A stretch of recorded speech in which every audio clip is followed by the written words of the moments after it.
서상목 칼럼 균형시대는 우리 사회의 다양한 현안과 문제를 냉철한 머리, 그러나 뜨거운 가슴으로 균형 있게 탐구해보고자 합니다.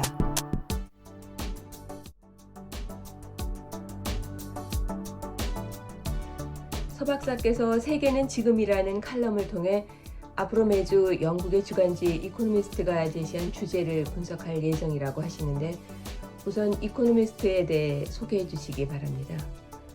예, 에코노미스트는 영국에서 발간되는 네.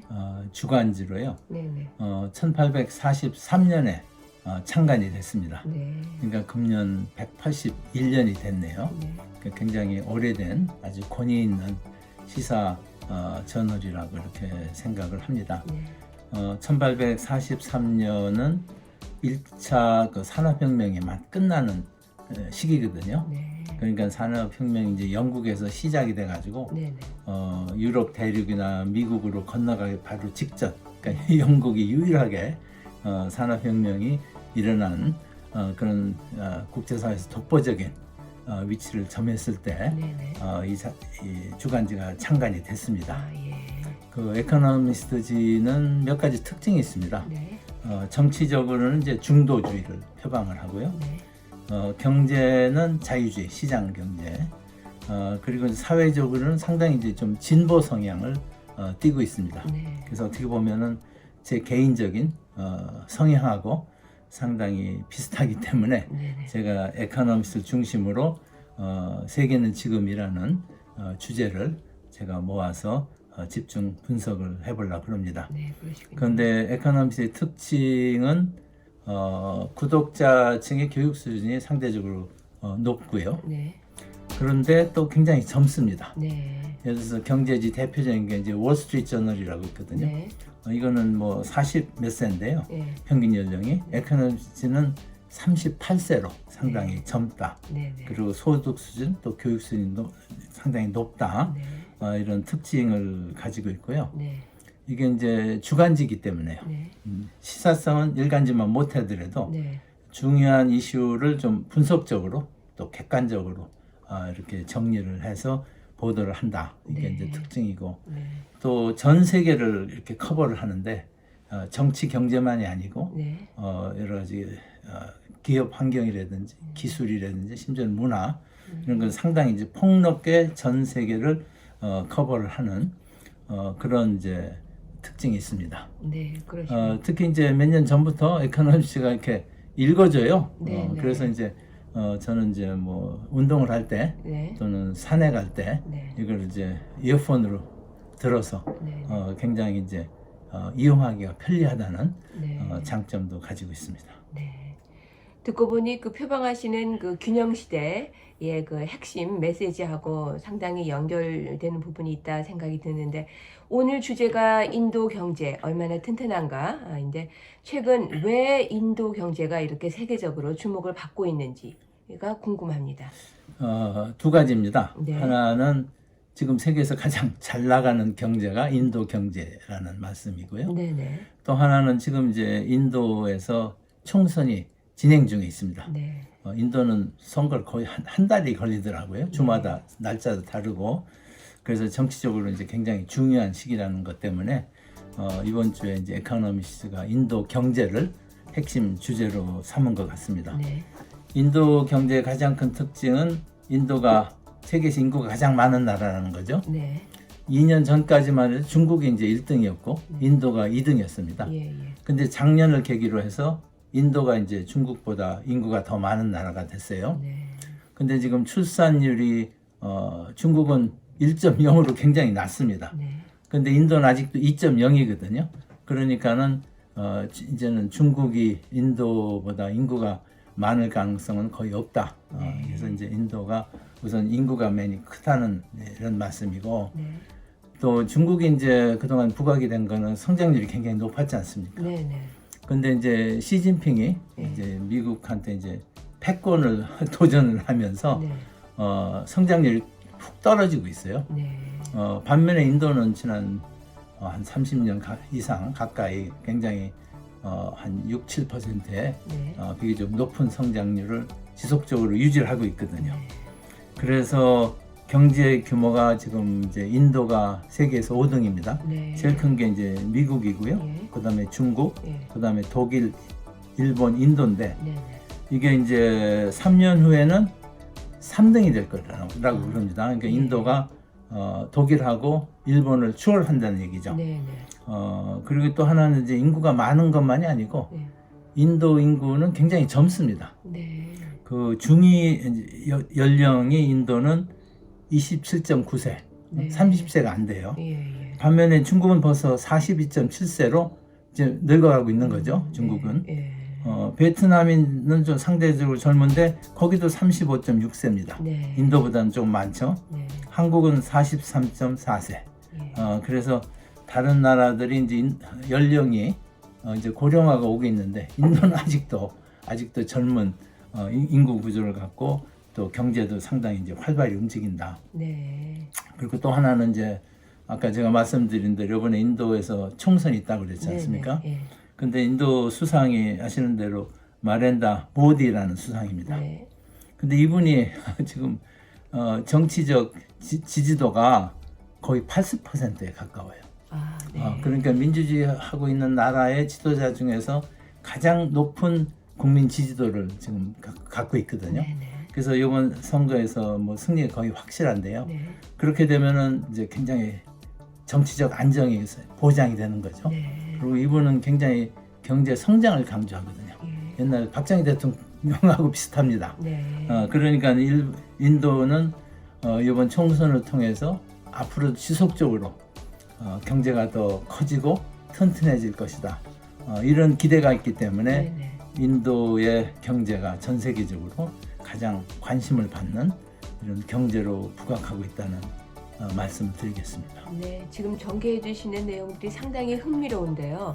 좀 더 인도가 경제적으로 잘 나가는 이유를 좀 자세하게 듣고 싶습니다. 첫째는 요즘 이제 중국이 네네. 시진핑이 이제 저는 이제 개혁 개방을 하다가 네. 패권 조정 쪽으로 방향을 바꿨지 않습니까? 예. 그래서 이제 미국하고 이제 신냉전 체제를 형성하고 있거든요. 네. 그러니까 이제 미국도 그렇고 서방 국가들이 네. 중국에 투자하는 거 상당히 이제 꺼리죠. 네. 한국도 마찬가지입니다. 네. 그래서 이제 중국에서 떠나려고 그러는데 네. 어디를 가야 되나 봤더니 뭐 베트남도 물론 있습니다만 네. 베트남은 상대적으로 작지 않습니까? 네. 그런데 이제 인도는 인구나 뭐 여러 가지 경제 규모면에서 굉장히 크거든요. 네. 그러니까 중국 다음으로 이제 잘 나가는 경제 또 투자 대상을 지금 많은 국가들이 인도를 잡고 있습니다. 네. 그래서 이제 그게 가장 이제 기본적인 이유고요. 네. 그러면 제가 세계은행 70년대 세계은행에 근무를 한 적이 있는데 네. 그때만 해도 제가 이제 인도, 파키스탄, 스리랑카, 방글라데시, 이른바 사우스 아시아 리전에서 한 5년간 제가 근무를 했거든요. 네. 네.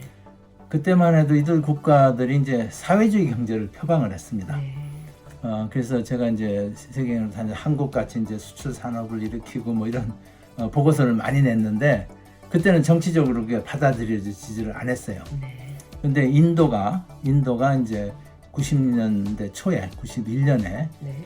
대대적인 경제 개혁을 합니다. 네. 그래서 이제 과거의 그 사회주의 경제 체제를 시장 경제 체제로 확 바꾸죠. 네. 확 바꾸는 그래서 그 후에 이제 경제가 고도 성장을 하는 네. 이런 게 됐다. 이런 말. 그래서 지난 30년간 한 6%의 네. 이제 고도 성장을 했습니다. 네. 그리고 이제 임금이 아직도 굉장히 낮아요. 네.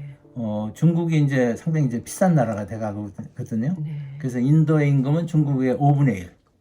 심지어는 베트남에 비해서도 3분의 1 정도입니다. 예. 그러니까 이제 앞으로 전망이 많은데 지금 임금도 싸고 네. 또 우수 인력이 굉장히 많습니다. 네, 특히 네. IT 분야에서 예. 인도 IIT라고 하는데 공과대학이 뭐 그건 세계적 수준이고요. 네. 인도에서 괜찮은 대학이 상당히 많습니다. 네. 그리고 특히 이제 IT 분야에 우리나라는 대학교 정원이 다 이렇게 묶여 있지 않습니까? 네. 근데 인도는 IT 혁명을 맞아서 IT 분야 정원을 확 늘렸어요. 네. 그러니까 인도에서는 그 IT 분야의 우수 인력을 상당히 싼 값으로 네. 공급을 받을 수가 있는 거죠. 네. 그래서 우리나라 지금 삼성전자 같은 데 가보면 인도 사람들이 굉장히 많습니다. 그래서 그런 것들, 또 하나는 이제 인도가 부각을 받는 게, 인도는 영어를 쓰지 않습니까? 네. 그리고 인도 사람들이 수학을 굉장히 잘합니다. 네. 한국 사람보다 더 잘해요. 예. 그러니까 전 세계적으로 IT 분야는 네. 인도 사람이 다 잡고 있습니다. 네. 인도에서 방갈로라는 데가 이제 인도의 실리콘밸리인데요. 네. 네. 그건 뭐 미국의 전 세계적인 IT 기업이 전부 다 거기에 이제 투자를 하고 있고요. 네. 그리고 이제 심지어는 실리콘밸리, 캘리포니아 실리콘밸리에서도 IT 기업의 한 반 이상이 네. 인도 사람이 CEO를 하고 인도 사람이 사실 주도권을 쥐고 있어요. 네. 그러니까 인도 내에 있는 그런 기업, IT 기업, 그리고 이제 실리콘밸리 IT 기업 서로 이제 연결이 되죠. 네. 인적 네트워크를 통해서. 네. 그리고 이제 또 하나 인도의 특징은 이거 IT BPO라는 BPO 비즈니스 프로세스 아웃소싱. 그러니까 예를 들어서 인도는 미국하고 시차가 딱 12시간 차이가 납니다. 네. 그러니까 미국이 낮이면 인도는 밤이고 미국이 이제 밤이면 인도는 낮인데요. 네. 그래서 예를 들어서 전화 그 앤서링 서비스 있지 않습니까? 네. 네. 이런 것도 미국은 인건비가 비싸죠. 예. 그 인도에서 다 전부 다 하는 거예요. 네. 그래서 미국은 이제 밤 시간이니까는 사람을 고용할 수가 없잖아요. 네. 밤 시간에. 네. 그 전부 다 인도에서는 그냥 되는 거예요. 거긴 네. 낮이니까. 네. 그래서 그 IT 기반의 BPO 비즈니스 프로세스 아웃소싱 예. 이 산업이 이제 지금 부상을 하고 있는데 네. 전 세계 시장의 한 55%를 지금 인도가 차지하고 있다고 그럽니다. 그래서 이게 이제 굉장히 주요 IT 산업하고 이 BPO 산업이 인도의 주요 수출 산업으로 네. 부각을 하고 있고, 특히 이제 미국 기업들이 네. 인도는 오랫동안 민주주의를 하지 않습니까? 네. 미국 사람들이 이제 중국을 보고 놀란 거예요. 네. 공산주의 국가하고 이제 뭘 관계를 굉장히 열심히 맺어놨더니 네. 오늘 아침에 갑자기 이제 미국한테 도전한다 그러고 네. 미국에 이제 적대 국가 같이 된 거예요. 네. 근데 여기는 이제 오랜 민주주의를 했기 때문에 네. 그래서 이제 미국이 이제 정치적으로도 또 군사적으로 인도하고 굉장히 가깝게 이제 지내려고 그러고 네. 또 기업들은 인도의 중국 대신에 또 중국과 병행을 해서 인도에 투자를 하려고 그렇게 지금 한국 기업도 마찬가지. 한국에 이제 뭐 삼성, 뭐 현대자동차 이런 대기업들이 지금 열심히 좀 인도에 투자를 하고 있고요. 얼마 전에 신문 보니까는 네. 현대자동차 회장도 거기 가가지고 직원들하고 뭐 큰 행사를 하는 거를 네. 신문에 났던데요. 네. 그래서 지금 인도가 여러 가지 이런 이유에서 네. 전 세계적으로 가장 성장 잠적이 높은 네. 이런 경제로 부각이 되고 있습니다. 아, 그렇군요. 이렇게 인도 경제가 활력을 갖게 된 것이 그 말씀 중에 1991년에 경제 개혁 조치가 전환점이 되었다 이렇게 말씀을 해주셨는데 이 부분에 대한 설명을 좀 더 해주시기 바랍니다. 제가 아까 말씀드린 저는 이제 70년대 세계은행에 일하면서 네. 이분들한테 이제 한국과 같이 시장 경제 체제로 가고 네. 수출 산업을 일으키자 이렇게 제가 보고서를 열심히 썼는데 네. 네. 소기의 경일기로 예. 예. 그때는 정치적으로 그게 받아들여지질 않았어요. 예. 예. 근데 이게 이제 1991년 이제 결국 이제 위기가 기회라고 하지 않습니까? 그 인도가 1990년도에 굉장히 경제 위기를 겪게 됩니다. 예. 그래서 한국도 옛날에 외환 위기도 어디로 네. 갔어요? IMF를 갔지 않습니까? 네. 그래서 IMF 세계은행에 이제 네. 가니까 그 사람들 당연히 시장 경제 그런 정책 건의를 하죠. 네. 그래서 그 당시 이제 그 인도 수상과 네. 또 이제 재무부 장관이 그걸 받아가지고 네. 우리가 이제 60년대 초에 그걸 했거든요. 네. 50년대는 우리가 이제 수입 대체 산업을 일으키는 대내 지향적 경제 정책을 하다가 네. 60대 초에 박정희 정권이 들어서면서 미국의 이제 세계은행이라든지 미국의 하버드, 뭐 스탠포드, 예일 대학 경제학 교수들의 자문을 받아가지고 네. 경제 인센티브 제도를 완전히 이제 시장 경제 체제로 네. 그리고 그 수입 대체 경제에서 수출 지능 경제로 바꾸거든요. 네. 그 인도는 그거를 이제 91년에 한 거예요. 예. 그래서 그 후에도 지속적으로 외국인 투자를 장려하고 그때만 해도 제 기억에 그 주요 대기업들은 전부 다 공기업이 있습니다. 예. 그러니까 독립할 때 민간 기업인 것도 전부 다 국유화를 해가지고 공기업으로 만들었어요. 예. 근데 공기업이 물론 우리 같이 뭐 포스코 예외는 있습니다만 대부분의 공기업이 그렇게 그 능률적으로 경영이 되지 않거든요. 네. 그래서 거기서 이제 많은 이제 부작용이 있었고 또 처음부터 개발 초기부터 경제 수준이 굉장히 낮은 상태에서 사회주의를 표방을 해가지고 교육, 뭐 의료 이런 거 전부 다 무상으로 했어요. 네. 그러니까는 경제가 부담이 되죠. 네. 그러니까 재정이 항상 어렵고 그러다가 이제 이걸 바꾸면서 재정 건전화를 강조를 하고 네. 외국인 투자를 강조를 하고 수출 산업을 하고 거기에 맞는 이제 환율도 평가 전환을 하고 여러 가지 구조 개선 정책을 하면서 네. 경제 성장률이 한 3-4%를 하다 이게 2배를 뛴 겁니다. 네. 그래서 그거 한 30년 이제 91년 30년이 넘었지 않습니까? 네. 그러니까 지금은 한 7-8% 성장을 그냥 어렵지 않게 하는 네. 이런 상황이 된 거예요. 네. 그 작년 4분기는 뭐 성장률이 8%가 넘었다고 이렇게 제가 언론 보도를 봤습니다. 네. 그러면서 아까 이제 말씀드린 네. 그 IT 산업 네. 뭐 이런 걸 해가지고 그 시장 경제의 정책 전환이 네. 이제 빛을 보게 된 거죠. 그러네요. 거기다가 네. 이제 인도 내에 네. IT 인력 그러네요. 또 실리콘밸리에 그 많은 사람들 실리콘밸리에 진출해가지고 실리콘밸리 핵심 네. 기업의 CEO를 포함해서 주요직에 있거든요. 네. 그러니까 어떻게 보면은 전 세계 IT 산업을 네. 인도 사람들이 사실상 네. 지배하고 있다. 네. 그것이 인도 경제 전망을 밝게 하는 아주 네. 중요한 요소고 그런 것이 있었기 때문에 네. 이런 경제 개혁 조치가 있을 빛을 봤다. 네. 이런 그렇게 이제 말씀을 드릴 수가 있겠습니다. 네, 그렇군요. 그야말로 확실한 어떤 시너지 효과가 지금 드러나고 있다 이렇게 생각이 듭니다.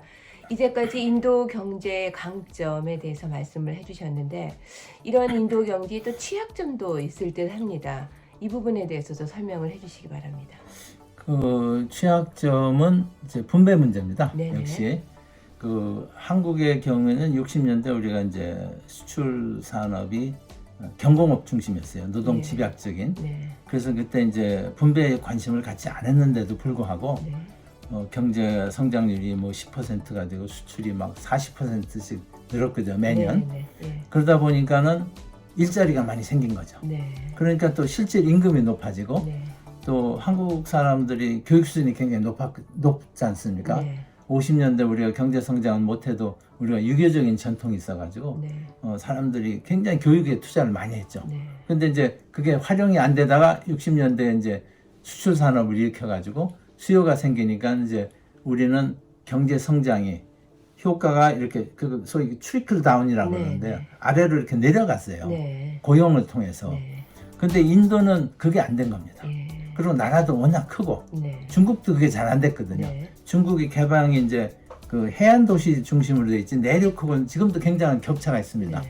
근데 인도는 중국만큼 더 크지 않습니까? 네. 네. 그러니까는 이 균형 발전하기가 굉장히 어렵죠. 네. 그리고 인도의 그 인력 수준이 우리하고는 비교도 안 되고요. 예. 그래가지고 그 지금 이제 분배 문제가 상당히 심각하고 분배는 소득 계층 간의 분배 문제만이 아니고 네. 지역 간의 분배. 네. 그 아까 벵갈로가 있는 그 남부 지역은 네. 거의 유럽 같은 수준이고 경제가 예. 북부 일부는 그 뭐 아프리카 같은 그래서 이제 지역 간의 격차도 굉장히 심각하다. 네. 그래서 이제 그렇다 보니까는 또 이제 수출 산업이 네네. IT를 중심 굉장히 기술 집약적인 산업으로 중심을 하다 보니까 일자리가 많이 없는 거예요. 아, 예. 그래서 실업률 특히 청년 실업률이 굉장히 높습니다. 아, 네.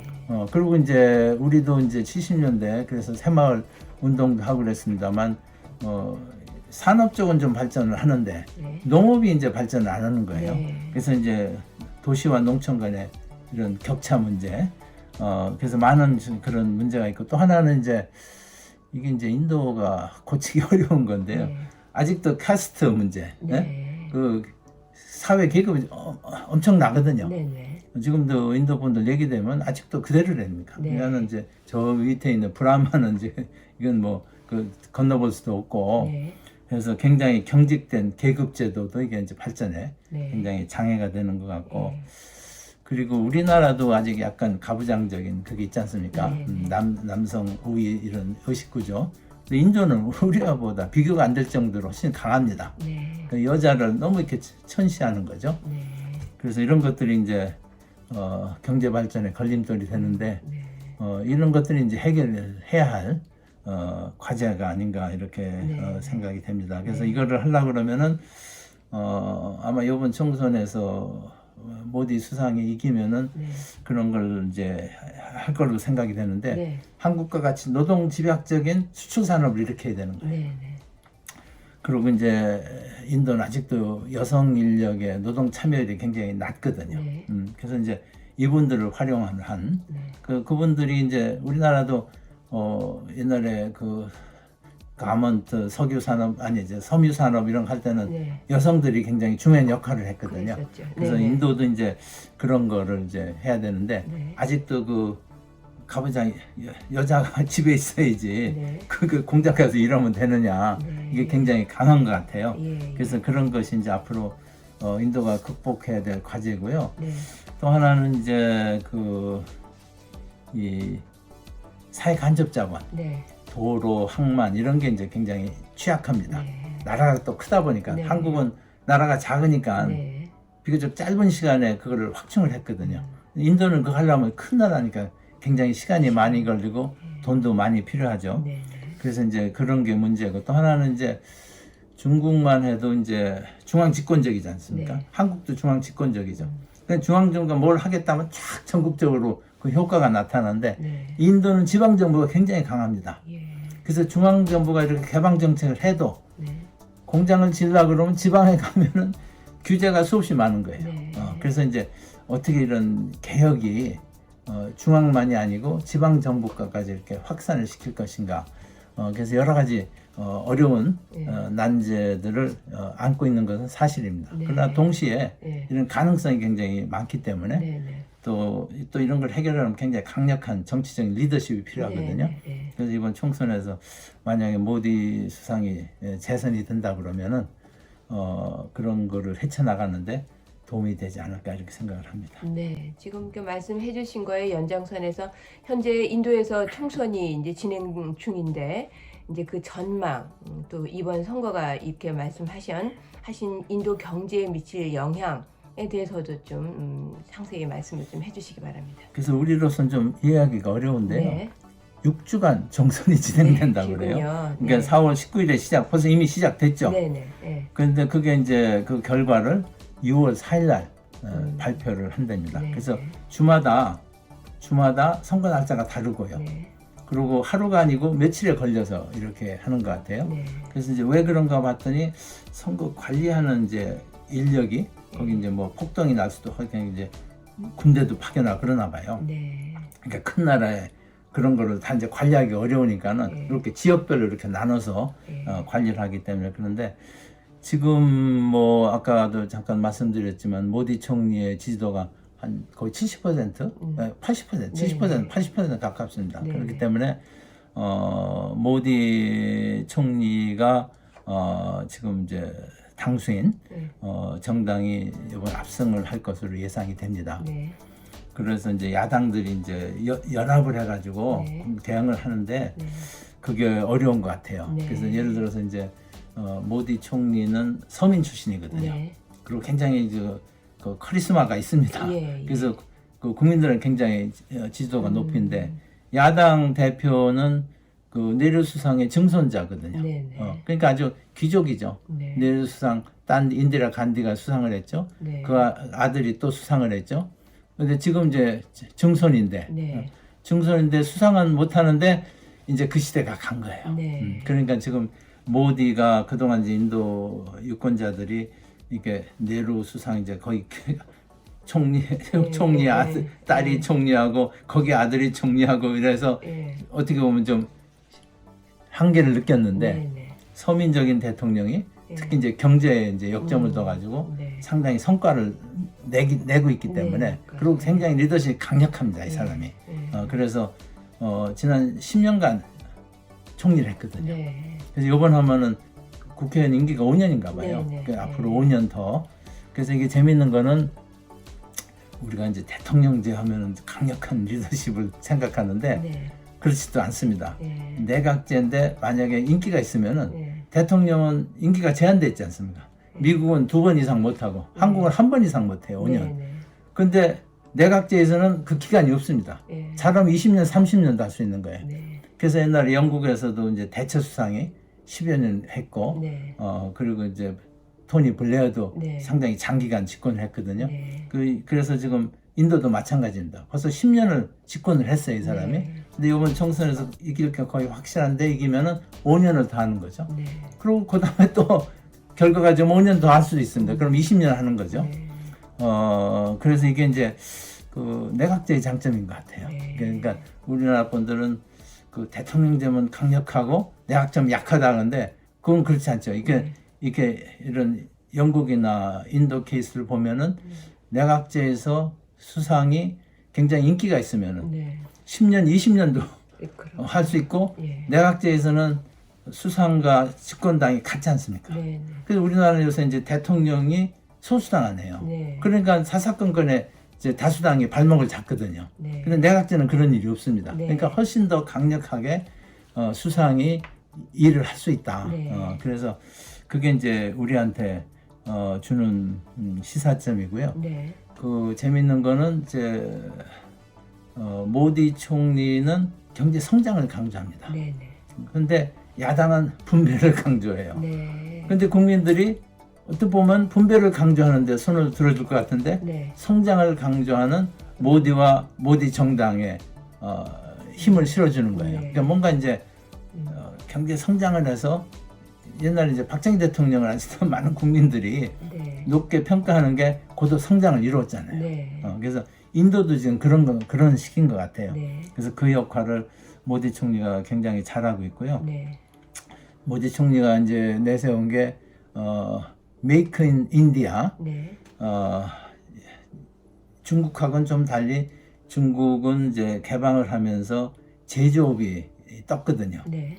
그래서 중국을 세계의 공장이라고 그랬습니다. 네네. 세계 공장. 모든 게 중국에서 만들어진다는 거죠. 근데 중국이 갑자기 패권 경쟁을 하다 보니까 지금 네. 전 세계 경제가 흔들리고 네네. 있거든요.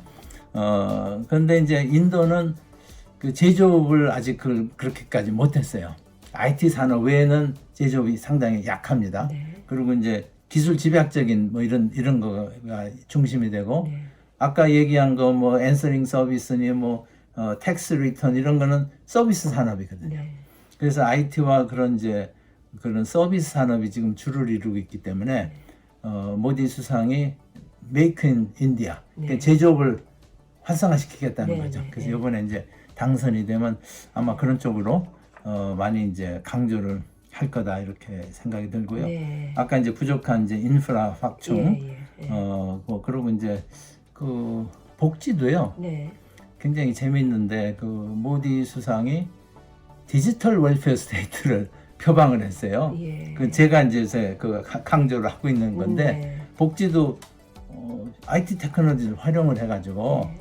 이것도 효율성을 높여야 된다 하는데 과감하게 그 모디 수상이 디지털 웰페어 스테이트를 표방을 했더라고요. 네. 그래서 이제 복지도 효율적으로 하겠다 이거죠. 네. 그래서 이제 복지 모든 인도 국민들한테 우리 주민등록번호 같은 걸 다 줬어요. 네. 그리고 뱅크 어카운트 하나씩 다 네. 열게 했습니다. 예, 예. 그러니까는 저축이 많이 느는 거예요. 네. 그리고 그걸 이제 쉽게 이렇게 이제 컴퓨터를 통해서 또 핸드폰을 통해서 입출금이 가능하니까요. 네. 그래서 많은 이제 전에 이제 금융으로부터 소외된 사람들을 네. 금융권에 이렇게 집어넣고요. 네. 그러면서 동시에 이제 모든 복지 제도를 전산화를 했어요. 네. 그래서 이제 복지도 이제 디지털화 해가지고 네. 효율적으로 하겠다. 그래가지고 상당히 창의적인 방법으로 네. 인도를 이렇게 강하게 만드는 네. 노력을 하는 것 같아요. 네. 그러니까 경제에 성공하니까는 이제 그 모디 수상의 국제적인 입지도 굉장히 강해졌죠. 네. 인도는 원래 이제 제3세계의 대표 주자거든요. 네. 그 공산권 자유주의에 치우치지 않고. 네. 근데 지금은 이제 전에 비하면 미국하고 상당히 가깝죠. 네. 미국은 이제 중국을 견제하기 위해서 인도하고 이제 상당히 이제 러브콜을 인도한테 네. 보냅니다. 예. 그또 인도 역시 이제 중국이 항상 경계의 대상이거든요. 네. 네. 그러니까 이제 그 미국하고 이제 인도가 이제 특별히 이제 가까워졌다 이런 네. 말씀을 드리고, 네. 그래서 인도는 상당히 전망이 밝고 네. 경제적인 측면 또 정치 외교적인 측면에서도 네. 국제사회에서 아주 중요한 네. 그런 플레이가 될 것이다. 예. 특히 이제 인구가 제일 많거든요. 네. 네. 그래서 우리도 이제 인도하고 협력 관계를 굉장히 중요시하게 생각을 해야 될 것 같고요. 네. 그래서 다시 한번 이렇게 인도가 이제 한국하고 네. 여러 가지 이런 협력 관계는 물론이고요. 네. 국제사회에서 역시 경제가 중요한 것 같아요. 네. 네. 경제가 중요하고 네. 그 정치 지도자의 국민적인 지지도. 예. 우리나라가 지금 거기서 좀 흔들리고 있는 거 네, 아닙니까? 네, 네. 그래서 인도로부터 우리가 배울 만한 네. 교훈도 상당히 많이 있다. 예. 저는 그렇게 생각을 합니다. 네, 그러시군요. 이렇게 지금까지 이렇게 심도 깊은 얘기 해주시면서 세계는 지금이 어떻게 이렇게 잘 돌아가고 있는지 이런 것을 자꾸 깨달을 수가 있었습니다. 자, 그럼 지금까지 좋은 말씀 해주셔서 감사드립니다.